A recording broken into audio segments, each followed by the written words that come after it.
હવામાન વિભાગ દ્વારા 26, 27 અને 28 ઓગસ્ટ દરમિયાન સમગ્ર રાજ્યની સાથે સાથે જૂનાગઢ જિલ્લામાં પણ રેડ એલર્ટ આપવામાં આવ્યું છે.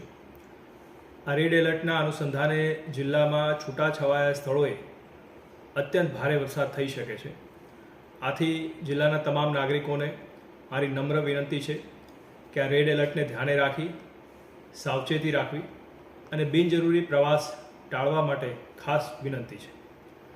જિલ્લામાં અત્યાર સુધીની આ સિઝનમાં 132% જેટલો વરસાદ નોંધાઈ ચૂક્યો છે અને આ વરસાદ જે છે એ સાર્વત્રિક તમામ તાલુકામાં નોંધાયો છે. જિલ્લામાં અત્યારે જોવા જઈએ તો છેલ્લા 48 કલાકમાં વરસાદ નહિવત જેવો ગણી શકાય, પરંતુ હવે જે 3 દિવસ છે એમાં અત્યંત ભારે વરસાદ પડી શકે છે. આને ધ્યાને લઈ અને જિલ્લાનું વહીવટી તંત્ર અત્યારે સચેત છે. જિલ્લાના તમામ સંબંધિત અધિકારીઓ જે હેડક્વાર્ટરમાં રહેવાની સૂચના આપવામાં આવી છે. તમામ કંટ્રોલ રૂમ અમારા એક્ટિવ છે. સાથે સાથે ભારે વરસાદની પરિસ્થિતિમાં લોકોને જો શિફ્ટ કરવા પડે તો એના માટે શિફ્ટિંગ માટેના જરૂરી જે સ્થળો છે એ ત્યાં પણ અમે જરૂરી વ્યવસ્થા કરી દીધી છે. લોકોને ખાસ વિનંતી છે કે જ્યારે પણ આવી શિફ્ટિંગની પરિસ્થિતિ નિર્માણ થતી હોય છે ત્યારે અમારા વહીવટી તંત્રના લોકો આપને જ્યારે શિફ્ટ કરાવતા હોય તો એમને પૂરતો સહકાર આપે.